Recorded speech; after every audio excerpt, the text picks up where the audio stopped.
अज़ीज़ पाकिस्तानियों, अस्सलाम वालेकुम। उम्मीद करता हूँ कि आप चाहे पाकिस्तान में हों या पाकिस्तान से बाहर दुनिया के किसी भी मुल्क में आबाद हों, सब खैरियत से होंगे। दूसरी तरफ आप लोग ये भी जानते हैं कि इस वक्त पाकिस्तान के अंदर सियासी हालात क्या हैं। पीडीएम की जमातें जो हैं, जो हिज़्ब मुखालिफ में हैं, वो हुकूमत वक्त के ख़िलाफ़ एहतजाजी तहरीक का आगाज़ किए हुए हैं। और इस दौरान आपने देखा है कि पीडीएम के जो मेंबरान हैं वो गाहे बगाहे मीडिया से मुखातब होते रहते हैं।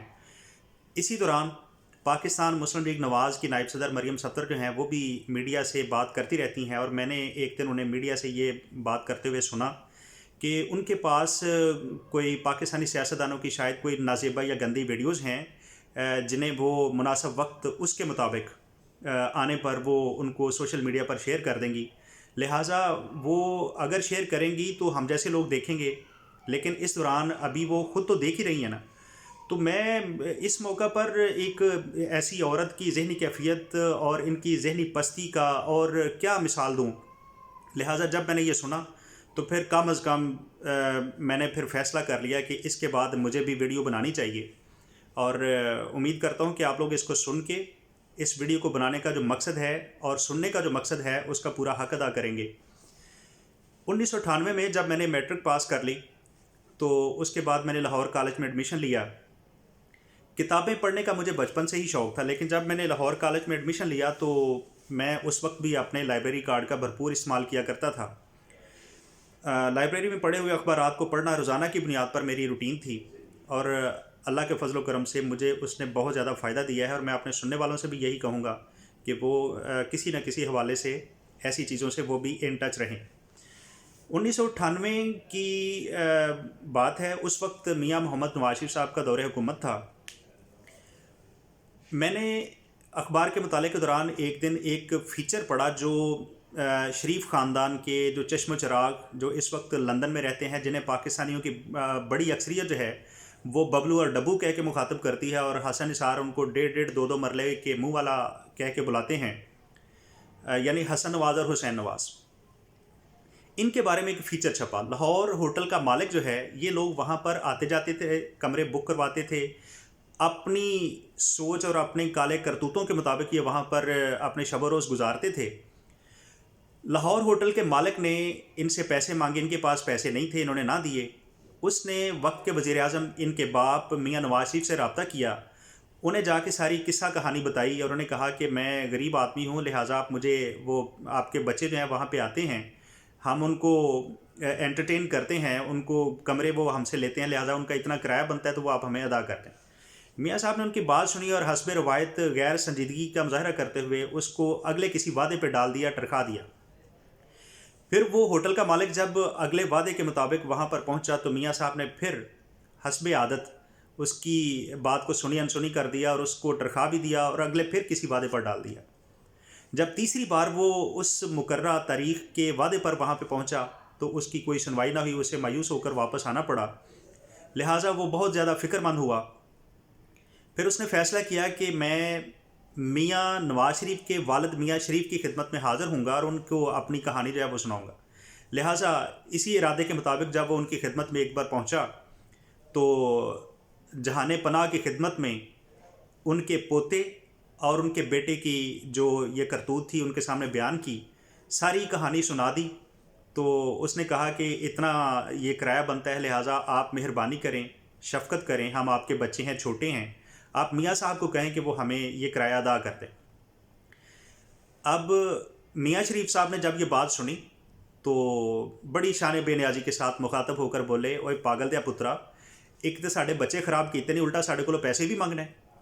लिहाजा इस मिसाल के बाद जब अदालतों ने पनामा केस में और अल अजीज़िया रेफरेंस में इन लंदन के जो दो बबलू हैं, इनको अदालतों में तलब किया, तो इन्होंने, आप लोगों को याद होगा कि जवाब क्या दिया था कि हम तो पाकिस्तानी शहरी नहीं हैं, हम तो वो इंग्लैंड की, लंदन की शहरियत है हमारे पास, हमारे ऊपर तो लिहाजा पाकिस्तान की कवानीन जो है वो लागू नहीं होते।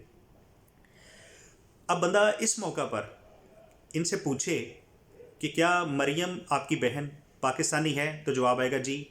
अब मरियम का शौहर कैप्टन सफदर आपका बहनोई पाकिस्तानी है, जवाब है जी। اب آپ کے والد جو 3 بار ملک کے وزیر اعظم رہے وہ پاکستانی ہیں؟ تو جواب آئے گا جی۔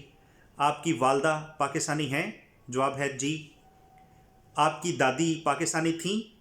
جی۔ آپ کے دادا پاکستانی تھے؟ جی بالکل۔ تو پھر اس موقع پر آپ کہاں سے آ گئے؟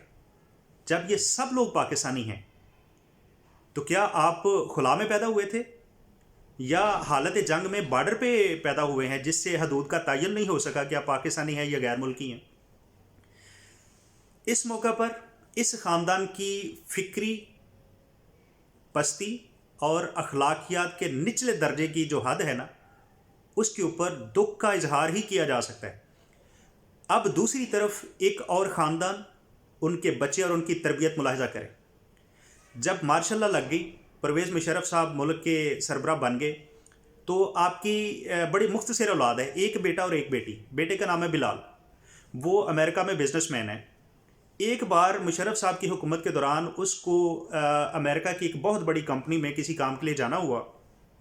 جب اس نے اپنے ڈاکومنٹس اس کمپنی آفیشل کو پیش کیے تو اس نے جب آپ کی بلال کی ولدیت میں پرویز مشرف کا نام پڑھا تو وہ چونک گیا۔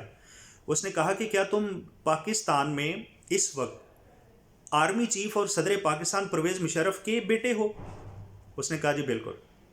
تو وہ آفیسر جو تھا وہ بڑا حیران ہوا، اس نے کہا کہ یار تم نے اس سے پہلے کبھی ہمیں بتایا ہی نہیں۔ تو اس نے جو اس کی تربیت تھی نا اس کے مطابق جواب دیا۔ اس نے کہا کہ جناب اس سے پہلے آپ نے کبھی پوچھا ہی نہیں۔ ایک خاندان ہے شریف خاندان اور دوسرا ہے پرویز مشرف کا خاندان، ان دونوں کے درمیان، ان کی تربیت کے درمیان زمین آسمان کا فرق ہے۔